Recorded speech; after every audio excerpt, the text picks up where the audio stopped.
तो अच्छी बात यह हुई कि कमरे की लाइट पहले से ही जली हुई थी।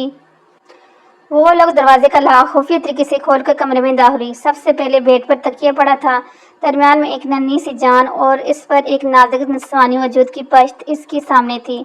मुझे मेरा बच्चा दिखाओ निमरा। एक बेकरार व बेचैन सी बारी गबरू आवाज की सरगोशी निमरा को एयरपोर्ट में से सुनाई दी। निमरा ने कैमरे का फोकस बच्चे पे किया। गुलाबी सी गठरी में मासूम थी के नकुश जो हूबहू वजदान से मेल खाते थे, और वो जो अपने फार्म हाउस में मौजूद था। अपने बच्चों के देख सीने में अनदेखी खलबली सी मच गई और हफ्ते आसमान निगाहों के सामने घूम गया। बच्चे के साथ साथ इसके लाख चाहने के बावजूद वो पास पड़े वजूद को बिल्कुल नज़रअंदाज नहीं कर सका। एक नाजुक सी पश्त थी जिसने इसकी तवज्जो रबड़ की तरह अपनी जानब खींची थी। मुझे मेरे बच्चे की माँ को देखना है। धीमी नदामत शर्मिंदगी के भरे लहजे में की फरमाइश पर निमरा पल भर को ठिठक गई, लेकिन फिर कंधे उछाकर वो मोबाइल फोन दूसरी जानब लेके गई। वहीदान की निगाहें एक तलमसाती मंजर की ताब ना ला सकी कि बड़ा दिलकश, नाजुक, मासूम, पाकीज़ी भरा हुस्न नजारा था। पल भर को इसकी सांसें सीने में उलझती गई। ये कैसा अज़ाब था जो अनजाने में ही सही इसके गले में तोक की मान डाल दिया गया था। क्या इसने इस इतनी छोटी मासूम सी फरिश्ता सिर्फ लड़की की जिंदगी बर्बाद की थी? इसे यकीन न आया। दिल में अलग तरह के दर्द की लहर उठी जो इसकी रूह तड़पा गई। ये बच्चे की मां नहीं, अपने बेबी फेस की वजह से खुद एक बच्ची लग रही है। निमरा भी इस छोटी सी लड़की की उम्र से काफ़ी हाइफ नजर आ रही थी। हालांकि वो ग्रेजुएट थी और आसमान से उतरी कोई नाजुक एकदम मसलहूर हुसैना स्याह फ्राक ट्राउज़र में अपने दोनों हाथ तकिए पर रखे नींद की वादी में उतरी हुई थी। गुलाबी भरे भरे लब नरमी से आपस में बोझ थे। घनी पलकों की जाड़ हुसीन चेहरे पर साया फलकन थी और वजदान काफ़ी देर तक कुछ बोल ना पाया था। ज़ुबान गंग सी हो गई थी। इस मानी है सी खामोशी पर इधर निमरा बुरी तरह चलाई थी।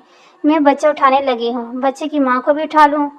दूसरे जन्म से की गई अनोखी फरमाइश पर निमरा अपनी जगह पर उछला रहेगी। Are you made? वहीदान बदल लेगारी गरा कर कहते इसकी आवाज़ इतनी बुलंद हो गई कि लम्स ने घसमगा कर करवट बदली और हाथ बढ़ाकर बच्चे को छुआ। इससे लगा वो भूख लगने पर उठा है। हाँ, हो गया हूँ पागल, इसलिए जो कहा है वो करो, इसने पुरस्कार सी आवाज़ में कहा और जल्दी से फ़ोन रख दिया। वहीदान ने अपनी कपड़ों को संभाला, एक गहरा सांस अपने अंदर खींचा। क्या हुआ मैम? क्या कहा सर ने? पागल हो गया है याद इस लड़की के पीछे। निम्ना चहला कर बड़बड़ाई, अपने ऑफिसर को एक महसूस इशारा कर गई। इनमें से एक ने लम्स की नाक के साथ एक छोटी सी शीशी लगाई। एक ऑफिसर ने बच्चे को नरमी से अपनी गोद में भरा और दूसरे ने कुंडी पर टंगी लम्स की चादर में लिपट कर इसको अपने कंधे पर डाला। जैसे वो लोग इस घर में दाखिल हुए थे वैसे ही निकलते चले गए। रात के 4 बजे के करीब फार्म हाउस के पोर्च में गाड़ी के पहियों की चिड़चिड़ाती हुई ब्रेक लगाई थी। वो जो बेतहाशा बेकरारी ख्याल में अभी तक जाग रहा था, दबक का फार्म हाउस के दाखिली दरवाजे बाहर निकला। सामने ही निमरा गोद में इस नन्ही सी जान को लिए खड़ी थी जिसमें आजकल वहीदान बदल लेगारी की जान अटके हुई थी। वो सफ़ेद पतले कमल में लिपटा हुआ गहरी नींद में था। वहीदान की लहू छिलकाती आंखों में इस वक्त आंसू थे जब इसने इस बच्चे को अपनी मजबूत बाहों में भरा था। इसका दिल मोम बनकर पिघल रहा था, इसलिए आंसू गालों पर बहते चले गए। वो बच्चे के पूरे वजूद को बेजरिए चूम रहा था, जिससे वो नींद डिस्टर्ब होने पर निचला होंठ मरोड़कर रोने वाला मुंह बनाता। इतना क्यूट लग रहा था कि वहीदान का दिल किया इस नन्ही जान पर से अपना आप वार दे। क्या बदकिस्मती थी कि दुनिया में आने वाली इसकी पहली औलाद को नाजायज़ बना दिया गया था। क्यों? इसमें इस नन्ही जान का क्या कसूर था? ना इसकी माँ का और ना ही इसके बाप का। तो फिर वो तीनों इतने दर्दनाक अजाब क्यों झेल रहे थे? आखिर इसकी छोटी सी अम्मी जान का क्या करना है? तुम बताओ तो हम अपना काम मुकम्मल करके जाएं, या ऐसे खुद गाड़ी से निकाल लोगे? यमुना ने हंसते मामूल चहला कर कहा, नहीं, हरगिज़ नहीं। वो बात सुनकर ही बुलबुला उठा। अब भला इसको ऐसे छूने की जरूरत या हमाकत कर सकता था? ये पीछे मुलाजमा खड़ी है, कमरा दिखा देती है, वो हाथ छोड़ो। और सुनो, इससे कोई तकलीफ तो नहीं पहुंचाई? नहीं, हम तो सुई चबा कर लाए हैं इस बार भी डोल को। निमरा ने टोंट मारी। वहीदान लब बीज कर रह गया। इसने दास्तन गाड़ी की जानब से अपनी पीठ मोड़ी थी, जहाँ से अब निमरा इसे कंधे पर डालकर अंदर लेके जा रही थी। वहीदान बुरी तरह अपनी नज़रें चुराए थी। इसे अपने आप की ये समझ न आई कि इसने इस लड़की को क्यों उठवा लिया। جبکہ وہ تو کہہ رہا تھا اس کا سامنا نہ کر پائے گا، صرف بیبی کے لیے اس کے دماغ کی تعویلیں اسے شاباش دی۔ وہ بیبی کو لے کر اندر چلا آیا۔ نمرا لوگ جا چکے تھے تو وہ صبح کی تقریباً 7 بجے تک اسے اپنی گود میں لے کر بیٹھا دیکھتا رہا۔ 7 بجے وہ گسمگا کر اٹھا۔ وحیدان نے مسکراتے ہوئے اس کی نیلی آنکھوں میں جھانکا، جبکہ وہ خود کو ایک اجنبی شخص کی گود میں پا کر اب ٹکڑ ٹکڑ وحیدان کی جانب دیکھ رہا تھا۔ بھوک لگنے پر پھر صاحب بہادر دائیں دائیں بائیں منہ کرتے اور رو پڑے تو وحیدان ہاتھ پیر پھول گئے اسے اس کی ماں کے پاس چھوڑائیں۔ اسے ملازموں کو نرمی سے تھماتے وحیدان خود بھی دروازے تک آیا تھا۔ دل کیا اس ایک لمحے کو اپنی نگاہوں سے اوجھل نہ ہونے دے، مگر فی الحال مجبور تھا۔ سو ملازم باہر آئی تو اسے جانے کا بول کر وہ بھی اپنے کمرے میں چلا آیا، مگر زیادہ دیر وہ کمرے میں ٹھہر نہیں پایا تھا۔ ایک انجانی بے اختیار سی تھی جو جان کا روگ بن گئی تھی۔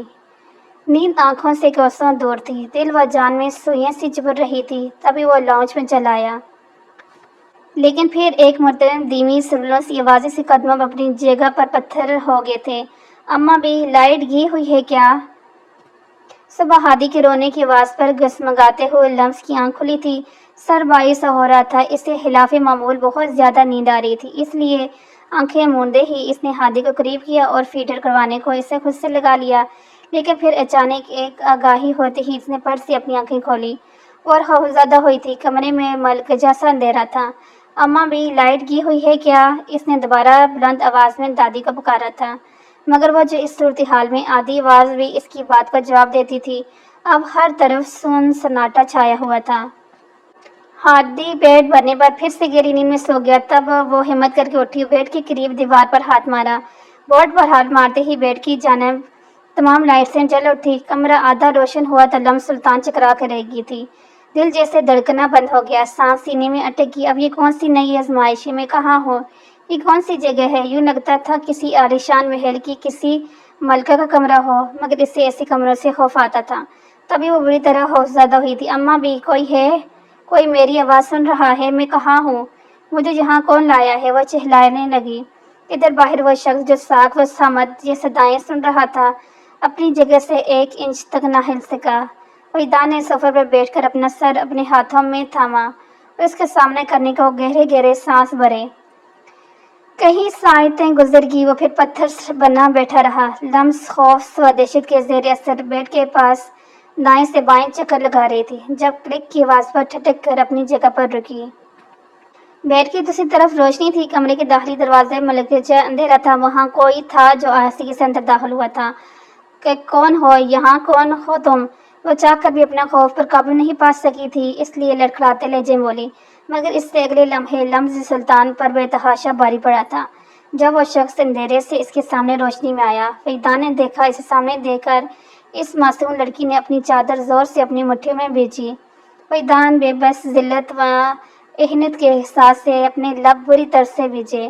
آپ کے بیٹے کا بایولوجیکل فادر؟ اس کی کہنے کی دیر تھی جب سامنے کھڑی معصوم لڑکی خوف و وحشت سے لٹھے کی ماں سفید پڑ گئی، آنکھوں میں نفرت کے شرارے سے پھوٹ پڑے، کیونکہ اس کے بیٹے کے نیم نقوش اور کائیں سی نیلی آنکھیں سامنے کھڑے شخص سے سیم ٹو سیم ملتی تھی۔ اسی لیے وہ پوری طرح اس کی بات جھٹلا نہیں سکی تھی۔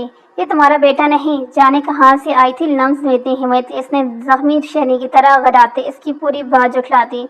میرے پاس یہ DNA رپورٹ موجود ہے جس میں صاف صاف لکھا ہے حمدان سلطان میرا خون ہے۔ وحیدان بدن نے نرمی سے کہتے رپورٹ پاس پر ٹیبل پر رکھ دی۔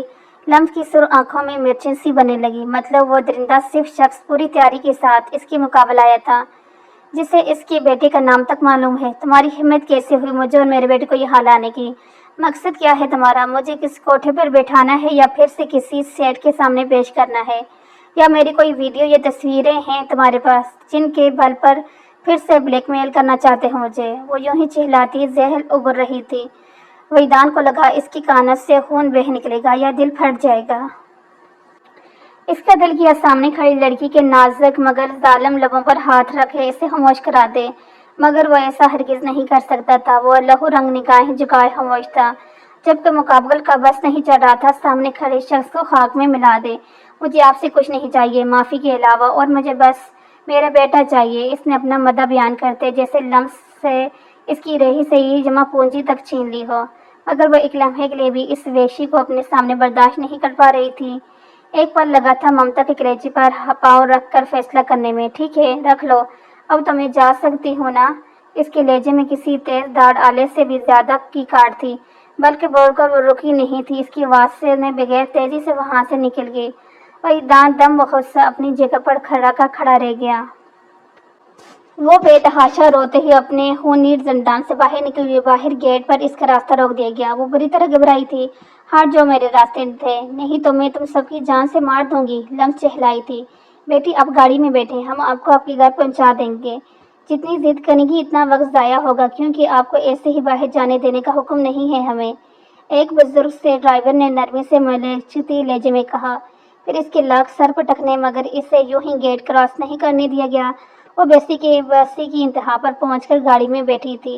रास्ते पर रोते इसकी हिचकियां बंद हो चुकी थी। गाड़ी इनके घर के दरवाजे पर रुकी तो वो तड़प कर गाड़ी से निकली, अंदर भाग गई। सामने ही दादी इधर से उधर पूरे सहन में दबे पांव चक्कर लगाती आई थी, करीमा का वेट कर रही थी। इसे आता देख सुख का सांस लिया। लम्स आते ही इनसे लिपट कर बलक बलक कर रो दी थी। अरे क्या हुए है लम्स, कहाँ चली गई थी तुम? और मुन्ना किधर है? तुम रो क्यों रही हो? हादी किधर है? दादी ने एक मरतबा फिर इस्तफार किया तो इसने हिचकियों के दरमियान इन्हें सारी बात बता दी, जिससे वो दक से रह गई। अम्मा भी ववेशी मेरे सामने चला आया मुझसे फिर से मेरा सब कुछ छीनने के लिए। वो इसका बाप है अम्मा भी, वो कुछ भी कर सकता है। वो मुझसे मेरा सब कुछ छीन लेगा। इस कुत्ते की इतनी हिम्मत कि वो हमसे हमारा जिगर का गोशा छीने, इसका हमारे हादी पर कोई हक नहीं। और तुम इतने आराम से इसे अपना बेटा सौंप आई। लम्स आखिर क्यों? दादी भड़क से उठी, मगर वो रोई जा रही थी। आहट, सदमे, वहशत और तकलीफ की शिद्दत से बेहोश होकर दादी की नातमा बाजू में झूल गई। दादी के हाथ पांव फूल चुके थे। तभी हड़बड़ाकर मोहल्ले से सकीना बीबी को बुलाया और दोनों ने मिलकर इसे अस्पताल लेके गई। वो इससे इस कदर नफरत करती है कि अपने 5 माह के इस बेटे को, जिसकी खुराक का तमाम दारोमदार इसकी जात से वाबस्ता था, अपनी ममता का गला घोंटते जा चुकी थी। ये सोचते इतने वक्त से इसकी ज़हनी हालत जैसे तबाह हो गई थी। वहीदान आस्तिकी से चलता अपने बेटे तक आया, जो मासूम इस बात से बेखबर गहरी नींद में था कि इसकी माँ इसे एक अनजान आदमी के पास छोड़ के जा चुकी है। वहीदान ने बैठकर मासूम छोटे नकुश को नरमी से छुआ। रूह में स्टान से उतर आया था, मगर फिर दिल व दिमाग में क्लिक सा हुआ। इसके बेटे के नीचे इसका दुपट्टा दबा हुआ था। हादी जाग न जाए, इसीलिए यकीनन वो ये दुपट्टा इसके नीचे ही छोड़ कर जा रहे। अपनी चादर में यहाँ से चलेगी। वहीदान बदर नरमी से अपने बेटे के पास बैठा। वो दुपट्टा उठाकर अपनी नाक के करीब लेकर जाकर एक गहरी सांस ली। ये वो दिल पर रूह मुतैर करने वाली खुशबू थी, जिसे वो 1.25 साल से अरहा के पहलू में ढूंढ रहा था, मगर नामुराद ठहरा था। इसने एक मरतबा एक और गहरा सांस अपने अंदर खींचा, और अगर इसे ये पता चल जाए कि मैं इसके दुपट्टे को अपने हाथ में लिए बैठा हूँ, तो दुपट्टे समेत मुझे भी जला डाले। वो सोचकर धीमा से मुस्कुराया। ये मुस्कुराहट ऐसी थी कि सुर्ख आंखों में नींबू उतराई। वो लम्स सुल्तान की तरह ही किस्मत और बदबख्त था, जो अपनी ही बीवी के हाथों जिल्लत के गड़े में गिरा था। ना वो कसूरवार था, ना लम्स सुल्तान।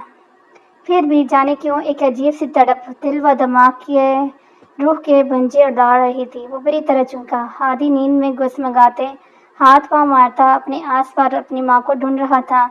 जब पास हुआ जाना पहचाना ममता बड़ा लम्स महसूस न हुआ तो रोते हुए उठ गया। वहीदान ने तड़प कर इसे बाहों में उठाया, गोद में भरा, लेकिन वो नींद में इसके सीने से इसकी टी शर्ट पर अपने नन्हे मुन्ने सुर्ख लबों में दबाने का लगा तो वहीदान का दिल दल उठा। इसे लगा वो इसे संभाल लेगा, इसे डब्बे का दूध दे देगा, मगर इसकी ये खामख्याली साबित हुई। फिर अगले आधे घंटे में वहीदान बदलेगारी और उसके बेटे ने पूरा फार्म हाउस अपने सर पर उठा लिया था।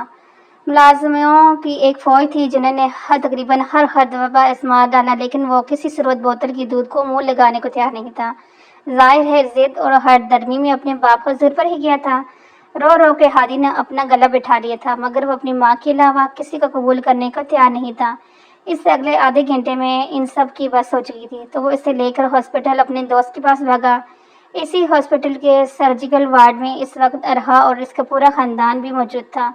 हादी की रोह रोह कर हिचकी बंद हो चुकी थी। फिर वो रोने के सबब हुई बेतहाशा थकावट की वजह से सो गया। तो वहीदान ने सुख का सांस लिया और अपने दोस्त चाइल्ड स्पेशलिस्ट अहमद के पास कॉरिडोर से गुजर रहा था जब कोई इसे खड़ी खड़ी सुना रहा था, तुम इससे बजाय अपनी माँ के पास ले जाने के यहाँ हॉस्पिटल लेके भागे चले आए हो। वहीदान बदरलिगारी, are you lost on you mind? Hospitals में ऐसे मुआवजे कब होने लगे कि डॉक्टर्स अब बच्चों को दवा के साथ साथ माएँ भी मुहैया करने लगे? अगर ये बोतल को मुंह नहीं लगा रहा मतलब किसी सूरत बोतल का दूध नहीं पिएगा, इसीलिए बेहतर यही है इसे इसकी माँ के पास ले जाओ।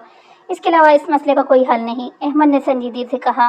लेकिन वहीदान अभी कुछ कहता कि हादी उठकर फिर से बलक बलक कर रोने लगा और अपनी माँ मांग रहा था जो इससे मुयस्सर नहीं आ रही थी। इस बार तो ऐसा रोया कि इसने अपना सांस तक पलटाया। जब वो साकत होकर नीला पड़ने लगा तो वहीदान की जान निकल कर जैसे मुट्ठी में आ गई। अहमद कुछ करो, वो दौड़ा था। पहले कब जान निकल कर लबों में आती थी। अहमद ने इसे प्रोफेशनल तरीके से रब करते हुए संभाला तो हादी ने गहरा सांस लिया। वहीदान बदरलिगारी को चिल्ड्रन वार्ड में एक बच्चे के साथ खेलता देख इसके खानदान वाले हैरानगी से इसकी जानब आए थे, जो अब अहमद की हिदायत पर आस्तिगी से चम्मच से एक बच्चे को दूध पिला रहा था। अरहा की व्हील चेयर इसकी बहन घसीट कर इस तक लाई थी। वो अपने खानदान वालों को यहाँ देखकर जरा चौंका, मगर फिर अपने बच्चे की जानब मुतवज्जो हो गया जिसने सिर्फ एक चम्मच बोतल के दूध का कबूल किया और फिर मुंह घुसोड़ने लगा। वहीदान, ये किसका बच्चा है? इसकी माँ ने आगे बढ़कर पूछा था। तब इसने हादी का चेहरा अपने खानदान के सामने करते इन्हें 440 का वर्ल्ड का झटका लगाया था। आप लोगों को क्या लगता है किसका बच्चा है ये? अरहा गुमसुम सी इस सुर्ख और सफ़ेद नीली आंखों वाले छोटे शहजादे को हसरत वो मलाल भरे अंदाज में देखती रो पड़ी थी। अरहा हमारी आंखों के सामने थी तो इसकी माँ कौन है वहीदान? ये कब और कैसे पैदा हुआ? वहीदान की माँ आलिया बेगम ने तड़प कर अपने बेटी की छोटी सी फोटो कॉपी को अपनी गोद में भरा, जबकि इसका बाप इसे इस्तफार कर रहा था। ये बात आप लोग अपनी लाडली बहू से पूछें, डेट तो अच्छा होगा। मुझे मेरे बच्चे को इसकी माँ के पास लेके जाना है। बड़ा लट्ठे मारस अंदाज था वो तो जैसे अपनी समझ सबसे ही हाइफ नजर आ रहा था। अरहा हाथों में चेहरा छुपाए फुट फुट कर रो दी थी। वहीदान बदरलिगारी ने मुलाजमों पर और डॉक्टरों की एक फौज इसके लिए हायर कर रखी थी, मगर खुद इस पर दूसरी नज़र डालना गवारा नहीं किया था। यही बच्चे की ज़िंदगी और सेहत के लिए ज़रूरी है वहीदान। इसे खुराक देने के ये टेम्परेरी तरीका ज़्यादा देर नहीं चल सकता। वो बच्चा इस वक्त अपनी माँ से कुदरती खुराक हासिल कर रहा है जो इसकी नशोनुमा के लिए नहायत मौजू और मुकम्मल है। मुतबादल खुराक जब वो कबूल ही नहीं कर रहा तो ज़ोर ज़बरदस्ती करके कुछ हासिल नहीं होगा। अहमद ने कहा तो इसने इसवाब में सर लाया। वहीदान के डैड बदरलिगारी ने बच्चे को अपनी गोद में उठाया। दिल मोम बनकर बिगड़ रहा था। अपने बेटी की औलाद को गोद में भरे जैसे सारे ज़माने की बरकी देखते हमदान फिर से रोने लगा। जब वहीदान ने खुद पर संजीदगी तार किए आगे बढ़कर जल्दी से इसे गोद में भरा और तेज़ी से वहाँ से निकल गया कि फ़ोन पर मैसेज भी हुई। उस मैसेज में एक दिल दहलाने वाली खबर पढ़ने को मिली थी कि वो बेकरारी के आलम में वहाँ से तेज़ी से निकला था।